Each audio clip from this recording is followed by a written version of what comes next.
Ngayong araw guys ay pupunta na naman ako sa Baguio. Grabe, sulit na sulit yung buong linggo ko dito. Thank you Lord. What's up guys? For today's video nga ay mamamasyal na naman kami sa La Trinidad. Grabe, sobrang solid ng araw ko dito at linggo ko sa Baguio. Sobrang saya dito guys, kaya pumasyal na kayo. At dito nga guys, palabas na kami ng utol ko. Maglalakad lang muna kami dyan palabas kasi medyo malayo-layo din yung sasakyan namin eh. Kaya tamang walking trip muna magkakapatid guys. So ayun, nakikita nyo ba yung guys, yung malaking aso na yun oh. Yan yung palatandaan na kapag nakita mo yan, nasa binggit ka na guys. So dito nga guys, nagpicture muna ako at nag-video. Tapos dito tumalon pa nga ako guys. Galing, pag nahulog ka dyan sigurado mata mo lang walang mata, yung taas pa naman yan guys.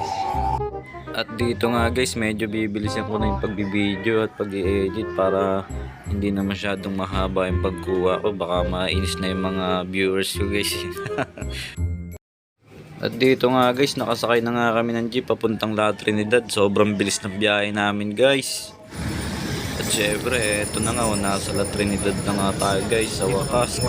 At dito nga guys, habang nasa biyahe kami ng mga kuya ko, sabi niya dito daw ako mag-video sa mga bahay kasi magaganda daw yung tanawin dyan guys. Kaso hindi ako makalipat ng nahihiya ako mag-video sa jeep eh. Syempre, alam mo na, nakakahiya din minsan.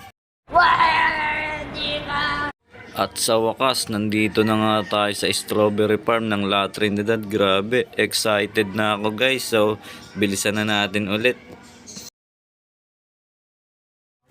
At nandito na nga pala kami guys sa strawberry farm. Grabe, ang dami na agad sasakyan no? Ang dami na naman na turista na dadating lang dito para umihi agad sa CR at tumae. Hindi naman bibili ng mga paninda. Galing. At dito nga guys, nag-video muna ako sa mga halaman kasi mayroon yan mga tinda dito sa mga gilid-gilid guys. So maganda rin talaga pumasyal para marami kang dadalhin. Ang tanong, kung bibili ka, syempre yung iba, hindi naman talaga bumibili. Namamasyal lang guys, katulad ko. At dito nga guys, naglakad-lakad na rin ako. Grabe, ang ganda dito guys. So, silipin na natin yung strawberry farm guys. Grabe, ang lawak oh. Ang sarap sanang pumasok dyan guys. Kaso, wala daw bunga ngayon dahil gawa nga ng bagyo. Kaya, sayang din. Pero, okay na rin guys. Kasi at least, narating ko na rin yung strawberry farm. Mas masarap sana yan kung may bunga guys. Tapos, kasama mo yung taong mahal mo. Hindi totoo yan. Bola lang yan. At dito nga pala guys, tamang video rin si Utol. Ay, naka-live nga pala sa dyan guys. Paki-follow na rin siya sa pangalan niya na guys, Garwins1. Vlogger din yan guys, katulad ko. Taga dito yan sa Binggit. Kaya pwede kayong mamasyal guys sa nila, sa may farm. Mura lang dong guys, pag gusto nyong bumili, PM lang kayo sa kanya. Pero pag babae guys, sa akin kayo mag-PM. Ang galing mo talaga, bright ka. Pero syempre, joke lang yun guys, baka maniwala. At dito nga guys, bumili muna ako ng souvenir para naman may remembrance din syempre. Bibili lang ako nito. Black.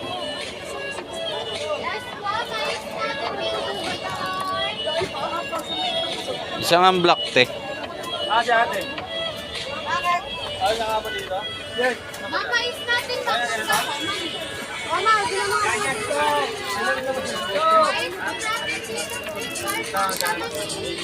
At syempre, hindi kumpleto ang pamamasyal natin kung hindi natin titikman yung special ice cream dito sa La Trinidad. Grabe, sobrang sarap nyan guys. Bilhin na kayo. Pero, punta kayo dito guys para makabili kayo. Kasi pag dinala ko yan sa inyo, sigurado tunaw na yan guys. At binayaran ko na rin pala yung 3 ice cream dito guys. Grabe, mura na, mahal pa. Sobrang solid talaga pag sa malayo ka bumili guys.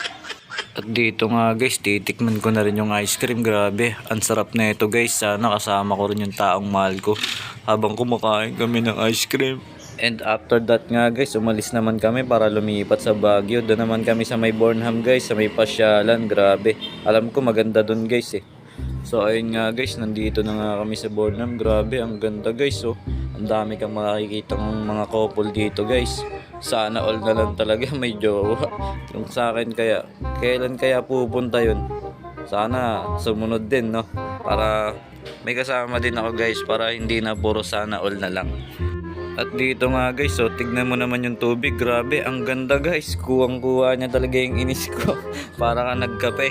Grabe, ang daming kape niyan guys. At dito nga guys, nag-ikot-ikot na muna ako. Hindi para maghanap ng jowa guys. Alam ko naman, darating din naman sa buhay natin na magkakaroon din tayong taong mamahalin eh. Hindi totoo yan. Bola lang yan.